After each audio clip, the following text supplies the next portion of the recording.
তুমি কি কখনো লক্ষ্য করেছ একটা স্বপ্ন নিয়ে শুরু করার পর কয়েকদিনের মধ্যেই মনে হয় আর পারছি না? কিন্তু কিছু মানুষ আছে যারা এই হতাশার দেয়াল ভেদ করে সাফল্যের শিখরে পৌঁছে যায়। তাদের গোপন রহস্যটা কি?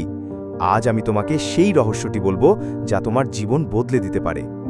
জীবনে আমরা সবাই স্বপ্ন দেখি।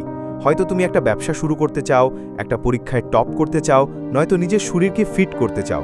কিন্তু শুরু করার পর কয়েকদিন যেতে না যেতেই মনে হয় এটা আমার জন্য না, আমি পারবো না, বা এত কষ্ট কেন করব। এটা কেন হয়? কারণ আমরা সাফল্যের পথে যে প্রথম বাধা আসে সেটার জন্য প্রস্তুত থাকি না।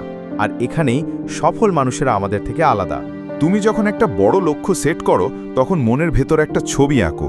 সাফল্যের চূড়ায় তুমি দাঁড়িয়ে আছো, কিন্তু পথটা যখন কঠিন হয় তখন সেই ছবি ঝাপসা হয়ে যায়।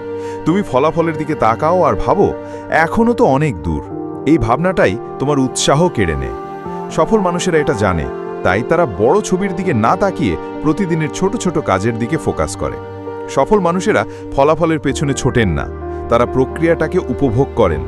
যেমন একজন জিমে যাওয়া বডি বিল্ডার প্রতিদিন ওজন তোলার সময় ভাবে না আমার সিক্স প্যাক কবে হবে, তারা ওয়ার্কআউটের প্রতিটা মুহূর্ত উপভোগ করে। তুমিও যদি তোমার কাজের প্রতিটা ধাপে আনন্দ খুঁজতে শেখো তাহলে উৎসাহ হারানোর প্রশ্নই আসবে না। জীবনে হতাশা আসবেই,